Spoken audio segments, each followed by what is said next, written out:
Uma vez em terra, descobrimos que a ilha se chamava Malta. Os habitantes da ilha mostraram extraordinária bondade para conosco, fizeram uma fogueira e receberam bem a todos nós, pois estava chovendo e fazia frio.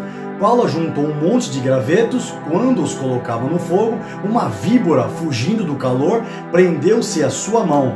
Quando os habitantes da ilha viram a cobra agarrada na mão de Paulo, disseram uns aos outros: certamente este homem é assassino, pois, tendo escapado do mar, a justiça não lhe permite viver. Mas Paulo, sacudindo a cobra no fogo, não sofreu mal nenhum.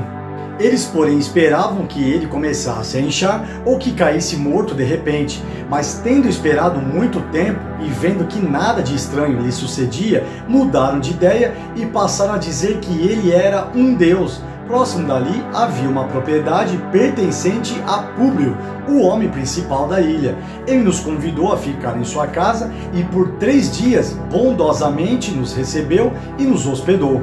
Seu pai estava doente, acamado, sofrendo de febre e disenteria. Paulo entrou para vê-lo e, depois de orar, impôs-lhe as mãos e o curou. Tendo acontecido isso, os outros doentes da ilha vieram e foram curados. Eles nos prestaram muitas honras e, quando estávamos para embarcar, forneceram-nos os suprimentos de que necessitávamos.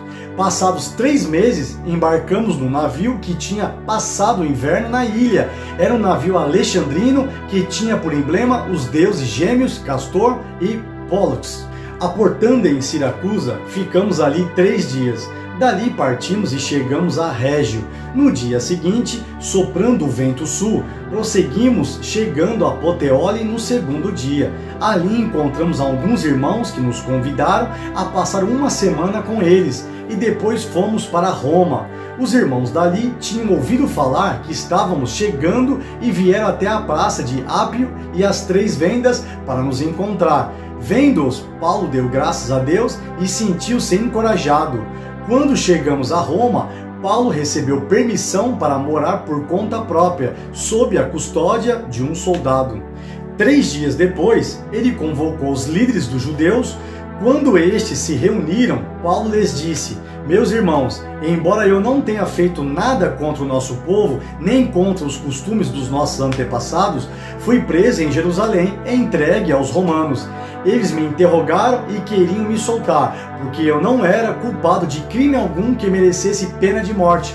Todavia, tendo os judeus feito objeção, fui obrigado a apelar para César, não porém por ter alguma acusação contra o meu próprio povo.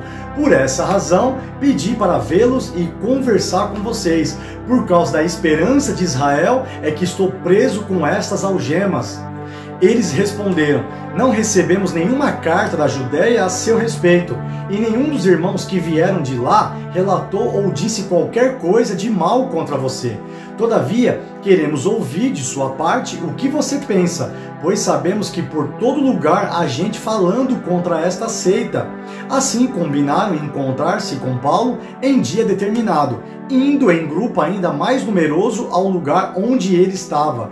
Desde a manhã até a tarde, ele lhes deu explicações e lhes testemunhou do reino de Deus, procurando convencê-los a respeito de Jesus com base na lei de Moisés e nos profetas. Alguns foram convencidos pelo que ele dizia, mas outros não creram.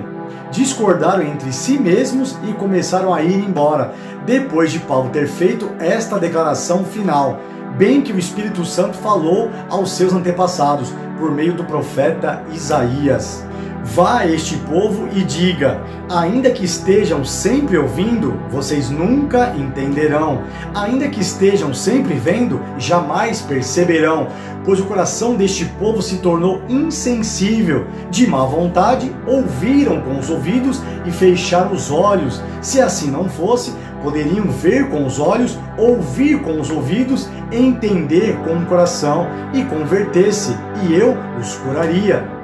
Portanto, quero que saibam que essa salvação de Deus é enviada aos gentios, eles a ouvirão. Depois que ele disse isto, os judeus se retiraram, discutindo intensamente entre si. Por 2 anos inteiros, Paulo permaneceu na casa que havia alugado e recebia a todos que iam vê-lo.